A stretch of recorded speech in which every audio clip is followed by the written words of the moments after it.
ऐ रसूल आज़म सल्लल्लाहु अलैहि वसल्लम के दीवानों, मेरा रब तुम्हारी हर जगह मदद करने को तैयार है। वही तो है जो माँ के शिकम के अंदर हमें रोजी पहुंचाता है और हमें जिंदगी अता करता है। ऐ रसूल आज़म सल्लल्लाहु अलैहि वसल्लम के दीवानों, उससे अपने ताल्लुक को मजबूत करो, उससे अपने रिश्ते को मजबूत करो। और याद रखो, जब कोई बंदा अपने वजूद को उसकी बारगाह के अंदर झुका देता है तो फिर अल्लाह अज़्ज़ व जल उसे इतना उठाता है कि उस बुलंदी तक कोई दूसरा पहुंच नहीं सकता। हमने सजदा छोड़ दिया, उसकी बारगाह में झुकना छोड़ दिया, तो कासे गदाई लेकर दर दर की ठोकरें खाते हुए नजर आते हैं। आज मुझे बताइए, वो कौन सा गुनाह है जो रात के सन्नाटे में या दिन के उजाले के अंदर मुसलमान करता हुआ नहीं दिखाई देता? आप मुझे बताओ। आज तो 14 साल का लड़का 18 की उम्र तक पहुंचने तक खाली हो जाता है, इस लायक भी नहीं रहता कि वो शादी कर सके। आज आप देखो, गंदी पिक्चरों को देख देख कर आज का जवान बर्बाद हो गया। बल्कि अल्लाह माफ फरमाए, ये जवानों ही का मसला नहीं है, ये तो शादीशुदा लोग भी और बड़ी उम्र वाले भी आजकल न जाने क्या क्या देखते हुए नजर आते हैं। क्या हो गया है? हजरत बायजीद बुस्तामी अलैहिर्रहमा के पास एक शख्स आया और उसने आकर के कहा, हुजूर, तकरीबन गुनाहों से अल्लाह ने मुझे तौबा की तौफीक अता फरमा दी, लेकिन एक गुनाह ऐसा है जिससे मैं बच नहीं पाता। हजरत बायजीद बुस्तामी अलैहिर्रहमा ने उससे पूछा, नहीं वो कौन सा गुनाह? वो खुद ही कह उठता है, हुजूर, रास्ते में किसी औरत या लड़की को चलते हुए देखता हूँ तो मेरी निगाह खता खा जाती है, मैं उसे घूरने लगता हूँ। इस गुनाह से मैं नहीं बच पाता, मुझे कोई नुस्खा अता फरमाए।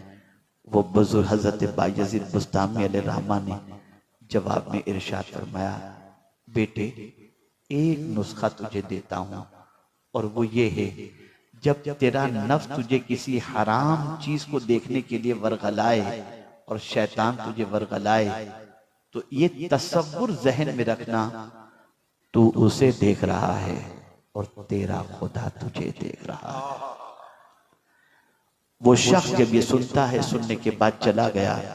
15 दिन के बाद पलट करके आया तो बायजीद बुस्तामी से कहता है, हजरत, खुदा देख रहा और मैं हरामकारी करूं, मुझसे नहीं हो पाता, मुझे अल्लाह ने तौबा की तौफीक अता फरमा दी। अब जब भी निगाह उठती है तो कुरान देखने उठती है, हलाल चीजों को देखने के लिए उठती है, माँ बाप को मोहब्बत और शफकत से देखने के लिए उठती है। जालिमों, खुदा देख रहा है और हम पाप कर रहे हैं, खुदा देख रहा है हम बुराई के दहलीज पर जा रहे हैं। आज आप देखो, अंदाजा लगाओ हमारी कौम के नौजवान कहाँ मिलेंगे, क्या करते हुए मिलेंगे, बदल डालो। और ऐ नौजवानों, तुम्हारी जिम्मेदारी सिर्फ खुद के संवरने की नहीं है, बल्कि तुम्हारी जिम्मेदारी ये भी है कि तुम्हें पता चले कि कोई गलत रास्ते पर जा रहा है, पकड़ो उसे, बिठाओ, डराओ अल्लाह से, समझाओ उसे, और सुन लो, जिस किसी को तुमने समझाया और तुम्हारे समझाने के बाद वो बुराई की दहलीज पर जाने से बच जाता है और बुराई से तौबा कर लेता है, तो मुस्तफा प्यारे सल्लल्लाहु अलैहि वसल्लम का फरमान है, कल बरोज़े क़यामत जब उस बंदे को जन्नत में अल्लाह जाने का हुक्म देगा तो वो बंदा कहेगा, मौला मैं तो गुनहगार था, सियाहकार था, फला मेरे दोस्त ने मुझे सीधा रास्ता दिखाया, मौला आज मैं अकेला जन्नत में नहीं जाऊंगा, मेरे उस दोस्त को भी अपने साथ लेकर के जन्नत में जाना चाहता हूँ। मुसलमानों, ये तुम्हारी जिम्मेदारी थी, ये तुम्हारी रिस्पॉन्सिबिलिटी थी, ये तुम्हारा फर्ज था।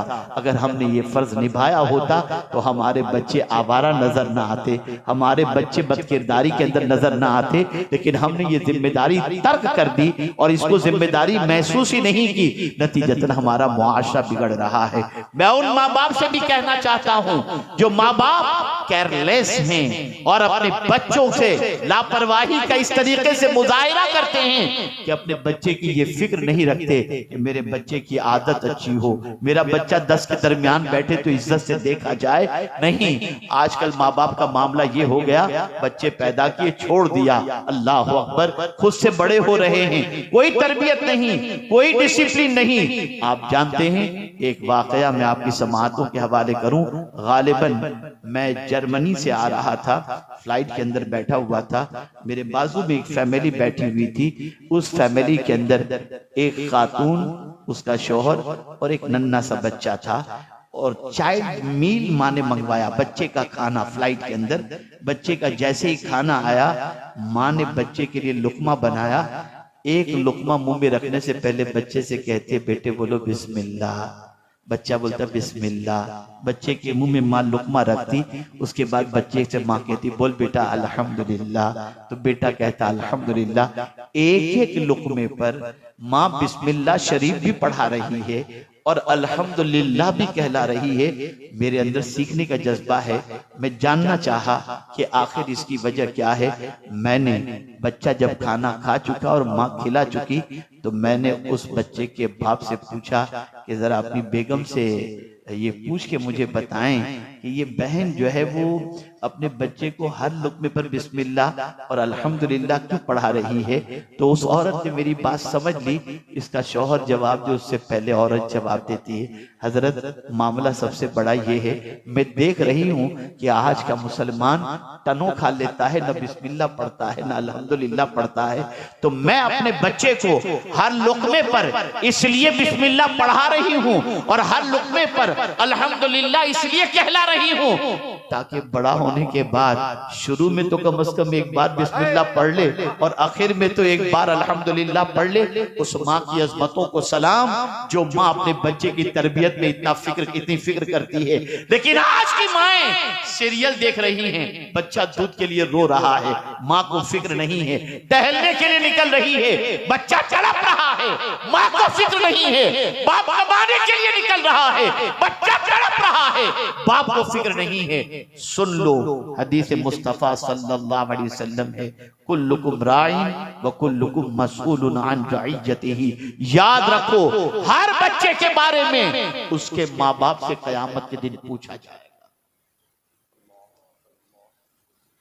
क्या आप नहीं चाहते कि आपके इस इलाके के बच्चे, आपके बच्चे ऐसे बन करके यहां से निकलें कि पूरी दुनिया में उनका नाम हो? क्या आप नहीं चाहते कि 10 के दरमियान आपका बच्चा बैठे तो आपके बच्चे को इज्जत की निगाह से देखा जाए? अगर आप चाहते हैं तो आप उसके लिए वक्त दीजिए, उसके पीछे टाइम सर्व कीजिए। याद रखें, मेरे प्यारे आका सल्लल्लाहु ताला अलैहि वसल्लम के प्यारे दीवानों, इमाम गजाली रहमतुल्लाह ताला अलैह यहां तक फरमाते हैं कि अपने बच्चों को खाने पीने के आदाब भी सिखाना, ये भी माँ बाप की जिम्मेदारी है। सिखाते हैं, खुद ही को नहीं मालूम तो क्या सिखाएंगे, कैसे सिखाएंगे? अब अगर कोई ये तसव्वुर करता हो, मौलाना आप कह रहे हैं लेकिन हमारे यहाँ तो मसला ये है कि कल क्या हमें खाना है उसकी फिक्र है, अब ये सारी चीजें कहां से करें? तो मैं आपको बताऊं, गुर्बत इतनी भी नहीं है जितनी रसूल आजम सल्लल्लाहु अलैहि वसल्लम के दौरे पाक के अंदर, सहाबा के अंदर थी। आप जरा सोचो, ग़ज़वे उहद में शहीद होने वाले सहाबा के पास कफन भी पूरा नहीं था। आप जानते हैं कि आज सैयदुश शुहदा सैयदना अमीर हमजा रदियल्लाहु ताला अन्हु, हजरत मुसाब इब्ने उमैर, हजरत अब्दुल्लाह इब्ने जहश रदियल्लाहु ताला अन्हुम का जहां मज़ार अक़दस मौजूद है, उनकी तदफीन के लिए क्या चीज थी? एक चादर। ऊपर का हिस्सा ढांका जाता तो नीचे का हिस्सा खुला रहता था, और नीचे का हिस्सा ढांका जाए तो ऊपर का हिस्सा खुला रहता था। आज मुसलमान दुनिया में कहीं भी मरे उसे पूरा कफन तो मिल जाता है, लेकिन उस वक्त ये भी नहीं था। लेकिन आप जानते हैं आका करीम सल्लल्लाहु अलैहि वसल्लम के वो सहाबा जो गुर्बत की इतनी चक्की में पीसे जा रहे थे, लेकिन बावजूद ईमान का वो पहाड़ थे कि दुनिया उनके नाम से कल भी लरसती थी और आज भी लरसती हुई नजर आती है। गुर्बत किसी चीज में रुकावट नहीं बनती।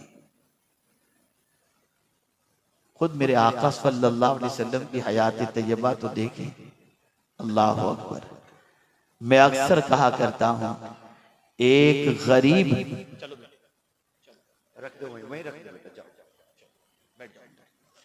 एक मतलब दुरूद शरीफ पढ़े, अल्लाहुम्मा सल्ली अला सय्यिदिना व मौलाना मुहम्मद मादिनिल जूद वल करम व आलि व सहाबी बारिक वसल्लम। एक गरीब बाप अपनी बेटी को बियाह कर घर से रुखसत करना चाहे और वो ये सोचे कि मैं नबी की सुन्नत पर अमल करते हुए अपनी बेटी को रुखसत करूं, खुदा की कसम दुनिया में आज ऐसा कोई भी इंसान नहीं मिलेगा जो नबी की सुन्नत के मुताबिक अपनी बेटी को विदा न कर सकता। वो रसूल रहमत सल्लल्लाहु अलैहि वसल्लम जिनकी लख्ते जिगर खातून जन्नत, कौन रसूल आजम, मालिके कौनैन, गो पास कुछ रखते नहीं, दो जहां की नेमतें हैं उनके खाली हाथ, जन्नत उनकी, जन्नत की नेमतें उनकी। वो अगर चाहें तो अपनी बेटी के लिए हूर को जमीन पर खिदमत के लिए उतार कर पेश कर सकते हैं, लेकिन बेटी आती है हाथ में छाले पड़े हुए हैं, सरकार घर का काम करते करते थक जाती हूं, ये देखिए ना मेरे हाथ, कोई कनीज मुझे दे दें ताकि मेरा हाथ बटाए और खिदमत में मेरा साथ दे। कुर्बान जाइए, मेरे आका को अपना गरीब उम्मती याद आ गया कि कल मेरा गरीब उम्मती अगर उसकी बेटी भी उसके पास आएगी और आकर के कहेगी अब्बा जान मुझे कोई काम वाली दे दीजिए, मैं घर का काम करते करते थक जाती हूं, अगर आज मैंने मेरी बेटी को कनीज दे दी तो मेरे उम्मती को भी अपनी बेटी को मेरी सुन्नत पर अमल करते हुए कोई काम वाली देनी पड़ेगी। लेकिन अगर मेरे उम्मती के पास ये नहीं हुआ तो क्या होगा, तो क्यों न मेरी बेटी को मैं ऐसी चीज दे दूं कि मेरा गरीब उम्मती भी अपनी बेटी को दे सकता हो। फौरन खातून जन्नत से फरमाया, बेटी अगर तुम काम करते करते थक जाती हो ना तो सुनो, 33 बार सुभान अल्लाह पढ़ लो, 33 बार अल्हम्दुलिल्लाह पढ़ लो और 34 बार अल्लाहु अकबर पढ़ लो, तुम्हें थकान नहीं लगेगी। आप मुझे बताइए, एक गरीब बाप अपनी बेटी को देना चाहे तो ये देकर रसूल आजम की सुन्नत पर अमल कर सकता है। हम क्यों हुजूर की जिंदगी को भूल गए? हम आकाए करीम सल्लल्लाहु अलैहि वसल्लम की हयात तैयबा को क्यों पसे पुष्ट हमने डाल दिया और हमने अपनी जिंदगी को ताजुशात के अंदर कैसे गिरफ्तार कर दिया? बदलो अपनी सोच को। मैं आपसे काफी उम्मीदें वाबस्ता रखता हूं, मुझे काफी तवक्कुआत आपसे हैं और अब तो अल्हम्दुलिल्लाह यहाँ पर एक ऐसा इदारा भी कायम हो चुका है जिस इदारे के अंदर तालीमी मेयार इतना बुलंद है कि मुस्तकबिल बड़ा ताबनाक नजर आता है।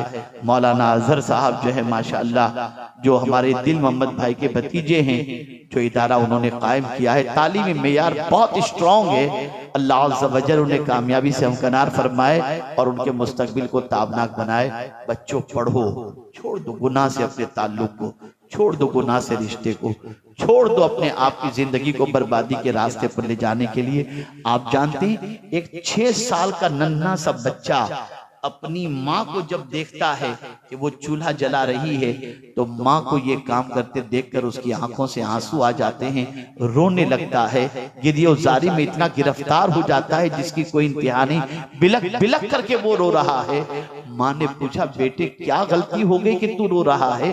तेरी उम्र तो अभी बहुत छोटी है, 6 साल का बच्चा और तू इतना रो रहा है। माँ, आज मैंने तुझे देखा कि चूल्हा जलाने के लिए बड़ी लकड़ियों को तूने पहले आग में नहीं डाला, पहले तूने छोटी छोटी लकड़ियों को डाला। अगर कयामत में अल्लाह जहन्नम की आग को जलाने के लिए अगर मुझ जैसे छोटे बच्चे को पहले डालेगा तो क्या होगा? इस तसव्वुर ने मुझे बेचैन कर दिया है। ये छोटे से बच्चे थे, ये नन्हे से बच्चे। अभी कल ही मैंने अपनी गुफ्तगू में एक बात बताई, हजरत बायजीद बुस्तामी रहमतुल्लाह ताला अलैह वालिद बचपन में इंतकाल कर गए, 6 साल की उम्र है। माँ को किसी ने बताया कि फला मदरसे में मौलाना बहुत अच्छे हैं, बुजुर्ग सिफत हैं, अपने बच्चे को वहां दाखिला दिला दो, तुम्हारा बच्चा कुछ बन जाएगा। माँ हाथ पकड़ती है, बच्चे को लेकर जाती है। बुजुर्ग अर्ज करती है कि इनके वालिद का इंतकाल हो गया है और मैं इसे लेकर आपकी खिदमत में इसलिए हाजिर हुई हूँ कि आपका बड़ा नाम मैंने सुना है, मैं बस ये चाहती हूँ कि मेरा बच्चा वली बन जाए। क्या तमन्ना थी माँ की। आज की माएं अपने बच्चों को डांसर बनाना चाहती हैं, वो माँ कितनी अज़मत वाली जो अपने बच्चे को वली बनाना चाहती है। माँ ने ये कहा और कहा मेरे बेटे को घर मत भेजिएगा हुजूर, घर आएगा तो इसका घर में दिल लग जाएगा, तालीम का नुकसान होगा, इसे हुजूर आपके पास रखिए। बच्चा रहने लगा। बायजीद बुस्तामी 6 साल की उम्र में पढ़ने के लिए गए, रुक गए। वक्त गुजरता गया, माँ की याद तड़पाने लगी। नन्हे से बच्चे की उम्र होती, नन्हे से बच्चे को माँ की याद नहीं आएगी तो किसकी याद आएगी। रात के सन्नाटे में रो रो कर अपनी रात गुजारने वाला ये बच्चा 6 महीने का अरसा गुजर जाता है। परेशान होता है कि 6 महीने हो गए मैंने अपनी माँ का चेहरा नहीं देखा। रोते हुए अपने उस्ताद के पास बायजीद पहुंचते और अर्ज करते हैं, हुजूर मुझे एक दिन की सिर्फ इजाजत दीजिए, मैं जाऊंगा, एक रात माँ के साथ गुजारकर मैं वापस आ जाऊंगा, मुझे एक दिन की इजाजत दीजिए। आंखों में आंसू देकर उस्ताद का दिल मोम हो गया। इरशाद फरमाया, जाओ बेटे मैं इजाजत देता हूँ, लेकिन एक दिन से ज्यादा मत रुकना। बच्चे ने कहा ठीक है। बायजीद घर पर गए, दरवाजे पे दस्तक दी, माँ माँ करके आवाज दे रहे हैं, अंदर से कोई जवाब नहीं आ रहा है। पहली बार आवाज दी, अंदर से कोई जवाब नहीं आया। दूसरी बार आवाज दी, कोई जवाब नहीं आया। तीसरी बार जरा बुलंद आवाज से कहा, माँ। अंदर से आवाज आई, कौन? बायजीद ने कहा कि तुम्हारा बेटा बायजीद। इतना सुनना था कि माँ ने अंदर से कहा, मेरा बायजीद अभी नहीं आ सकता, मेरा बायजीद उस वक्त आएगा जब वो वली बन चुका। जब माँ ने ये कहा और दरवाजा नहीं खोला, बायजीद रोते हुए वापस मदरसे चले गए। 16 साल तक अपनी माँ के पास नहीं आए और उन्होंने मदरसे में इल्म हासिल किया। 16 साल के बाद एक रात हजरत बायजीद बुस्तामी के उस्ताद गिरामी को अल्लाह अकबर रसूल रहमत सल्लल्लाहु अलैहि वसल्लम ख्वाब में तशरीफ लाए। इरशाद फरमाया, सुनो तुम्हारे पास ये नौजवान जो पढ़ रहा है ना बायजीद, मुबारकबाद उसे पेश करो, हमने उसे विलायत कुबरा का ताज अता कर दिया है। अल्लाह अकबर। उस्ताद ने बच्चे को बुलाया, सीने से लगाया और फरमाया, तुम मुकम्मल हो चुके, अब तुम जा सकते हो। पलटकर घर पे गए। 16 साल के बाद माँ के पास जा रहे हैं, दरवाजे पे दस्तक दी। पहली ही बार दरवाजे पे दस्तक देते ही माँ ने अंदर से पूछा, कौन? कहा तेरा बायजीद। दरवाजा खोला, बेटे को देखा, मूछें निकल आई थी, जवां साल खड़ा था। माँ ने सीने से लगाया और कहा, बेटे मुझे खुशी है कि तुमने अपनी मंजिल पा ली और जिस मकाम पर मैं तुझे देखना चाहती थी उस मकाम पर तुम पहुंच गए। उसके बाद माँ ने दुआ के लिए हाथ उठाए और कहा, मेरे परवरदिगार, मेरी तूने एक तमन्ना तो पूरी फरमा दी कि मेरे बेटे को तूने विलायत कुबरा के मकाम पर फाइज फरमा दिया। बस अब मेरी कोई और तमन्ना नहीं, बस एक ही तमन्ना है, तेरी बारगाह में ईमान के साथ आ जाऊं। ये कहते ही रूह परवास कर जाती है और उनकी माँ इस दुनिया से कुछ कर जाती। वो माएँ थी जिनको अपने बच्चे की तरबियत की इतनी फिक्र थी। नादानो, तुम्हारा बच्चा गलियों के अंदर गुल्ली डंडे खेल रहा हो, तुम्हें इसकी फिक्र नहीं होती। नंगा नाच कर रहा हो, तुम्हें इसकी फिक्र नहीं होती। डांस कर रहा हो, तुम्हें इसकी फिक्र नहीं होती। तुम कब अपने बच्चों के बारे में फिक्रमंद होगे? बदलो अपनी सोच को, बदलो अपने अफकार और नजरियात को। एक अच्छा इंसान बनाओ, एक अच्छा मुसलमान बनाओ, खुद भी परफेक्ट बनो, अपनी औलाद को भी परफेक्ट बनाओ। और 2 चीजें अगर तुमने इख्तियार कर ली तो अल्लाह मखलूक के अंदर तुमको मुमताज पोजीशन अता फरमा देगा। और वो 2 चीजें ये हैं, ईमान और अमल सालेह। अमल सालेह से मुराद इबादत, मुआमलात और अखलाक। इबादत में भी तुम पंक्चुअल, मुआमलात के अंदर भी तुम पंक्चुअल हो जाओ और इसी के साथ तुम्हारे अखलाक भी अच्छे हों। एक चीज नहीं कि 5 वक्त की नमाज भी पढ़ो, जैसा कि आज होता है कि बहुत सारे नमाज भी पढ़ते हैं, 5 वक्त की नमाज पढ़े और रात को जाकर के गाने देख रहे हैं। गजलें देख रहे हैं, पिक्चर देख रहे हैं, हज करके आए, कोई जिंदगी में फर्क नजर नहीं आता। तो ऐसा नहीं, एक जमाना भी था ना, आपको याद होगा या मेरी उम्र के जो लोग होंगे उन्हें याद होगा कि अगर किसी मोहल्ले का कोई शख्स हज करके आ जाता और मोहल्ले में कभी झगड़ा होता था ना, तो लोग कहते थे हाजी साहब जो कह देना वो फाइनल, जो हाजी साहब कहते। और आज हज के नाम पे पैसे लूटे जा रहे हैं, टूर वाला गायब हो रहा है। जरा देखो क्या हो रहा है, कहां चले गए हैं। हम जब बिगड़ गए तो हमारे हालात बिगड़ गए, हम जब सही थे तो हमारे हालात भी सही थे। हमें संवरने की जरूरत है, हमें सीधे रास्ते का मुसाफिर बनने की जरूरत है, हमें गुनाहों से रिश्ता तोड़ने की जरूरत है। आज इतनी बड़ी तादाद में आप आए हो, अगर नबी से सच्ची मोहब्बत है तो आज एक वादा करके उठो, एक इरादा करके उठो, इंशाअल्लाह एक वक्त की नमाज कभी कज़ा नहीं करोगे, एक वक्त की नमाज भी कभी कज़ा मत करो। मुझे यहाँ एक बात याद आती है, मैं आपको बताऊं, अल्लाहु अकबर। मेरे एक दोस्त हैं, उन्होंने मुझसे एक मर्तबा कहा कि हजरत, बचपने से मेरे माँ बाप ने मुझे नमाज का आदी बनाया है, लेकिन मैंने आज से कुछ दिनों पहले जो फज्र की नमाज पढ़ी ना, उस नमाज जैसी लज्जत मुझे जिंदगी में कभी नहीं मिली। तवज्जो चाहो, उस नमाज जैसी लज्जत मुझे कभी नहीं मिली। मैंने कहा यार ऐसी क्या खुसूसियत है, मुझे भी बताओ। उन्होंने कहा मेरी आंख खुली तो मैंने घड़ी में देखा कि तुलुए आफताब के अंदर 7 या 8 मिनट बाकी थे। मैंने सोचा यार मैं अभी उठूंगा, इस्तिंजा करूंगा, वुजू करूंगा, इतने में तो वक्त चला जाएगा, चलो यार सो जाता हूँ, नींद कहाँ खराब करता हूँ। अब नमाज यूं भी कज़ा होने वाली है तो नींद अच्छी तरीके से हो जाए। लेकिन एक ख्याल ने मुझे बिस्तर से उठने पर मजबूर किया, और वो ख्याल ये था, अचानक मुझे हुजूर की हदीस याद आ गई कि मेरे आका फरमाते हैं नमाज में मेरी आंखों की ठंडक है। बस मेरे दिल ने कहा अगर मैं उठ के नमाज पढ़ लूंगा ना तो हुजूर की आंखों को ठंडक पहुंचेगी। मैं जल्दी से उठा, जल्दी मैंने वुजू किया और 2 फर्ज ही मैंने अदा कर ली ताकि मेरी नमाज कज़ा न होने पाए। यकीन जाने उस नमाज की लज्जत में आज तक नहीं भूल सका, जिस नमाज के बारे में मेरे जहन में ये तसव्वुर आया कि नमाज हुजूर की आंखों की ठंडक है। आप मुझे बताओ, नमाज कज़ा करते हो, हुजूर की आंखों को ठंडक नहीं पहुंचा रहे हो। अगर तुम हुजूर की आंखों को ठंडक पहुंचाओगे ना तो हुजूर तुम्हारी पूरी जिंदगी को सुकून से भर दिया करेंगे। कितने ताज्जुब की बात है, जो रसूल पूरी रात अपनी उम्मत के लिए रोते रहे, आज उसी रसूल के उम्मती पूरी रात गंदी पिक्चर देखने में लगा। क्या करते? सुन्नी दावत इस्लामी का इज्तिमा तफरीह के लिए नहीं होता, सुन्नी दावत इस्लामी का इज्तिमा नामवरी के लिए नहीं होता, सुन्नी दावत इस्लामी का इज्तिमा भीड़ भाड़ इकट्ठा करने के लिए नहीं होता, शोहरत के लिए नहीं होता।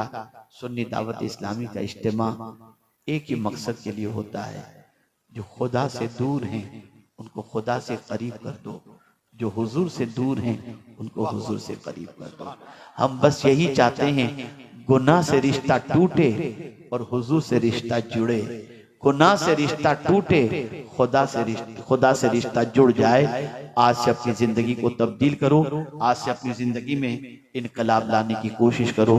मैं उम्मीद करता हूं कि इंशाअल्लाह अज़ीम आज के बाद आप अपनी जिंदगी के बारे में गौर करेंगे, अपनी जिंदगी के बारे में सोचेंगे, सीधे रास्ते के मुसाफिर बनने की कोशिश करेंगे। इरादा तो 15 मिनट से ज्यादा का कहने का नहीं था, लेकिन आपके ज़ौक़ समाअत ने मुझे बहुत ज्यादा कहने के लिए जो है वो आमादा किया। मैं आपका मशकूर हूँ कि बड़ी संजीदगी के साथ आपने अभी तक मेरी गुफ्तगू समाअत फरमाई।